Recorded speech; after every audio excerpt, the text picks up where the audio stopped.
আমি তো স্কুলে ফাংশনের কথা ভুলিয়ে গেছিলাম। আমি ভাবতেছি শাড়ি বা লেহেঙ্গা পরবো, তুই কি পরবি?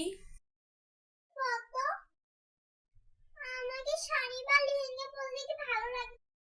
হ্যাঁ দোস্ত, তোকে শাড়ি বা লেহেঙ্গা পরলে, না তোকে লেহেঙ্গা পরলে বেশি সুন্দর লাগবে, একদম নায়িকার মতো লাগবে, নায়িকা।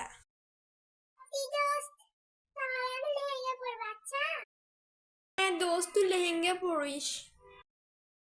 দেখি এখন লতিকাকে ফোন দিয়ে কি পরে।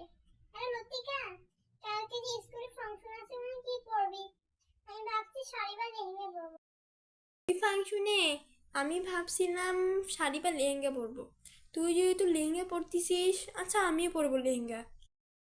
আচ্ছা, এখন প্রিয়াকে ফোন দিয়ে জিজ্ঞেস। প্রিয়া, তুই স্কুলে ফাংশনে কি পরবি? ওই ফাংশনে ওই ফাংশনে তো আমি ঘাগরা পরতে পারি। আমরা পরবি? প্লিজ আমার জন্য শাড়ি বা লেহেঙ্গা পরে আসিস।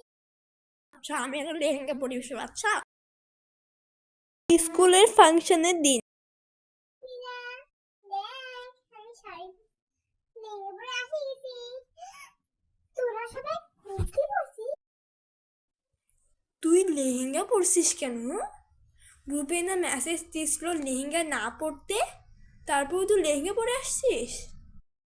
ও হ্যাঁ দোস্ত, তুই লেহেঙ্গা কেন পরছিস? তোকে দেখে ভালোই লাগছে। মেয়ে, তুমি সাজিয়ে আসছো কেন? বলছিল না ফাংশনে সাজিয়ে আসা যাবে না, সিম্পল কুর্তি পরে আসতে বলছে, তুমি এবার সাজিয়ে আসছো কেন? বেশি চাও? আরে থাম, একটু পরে যাই।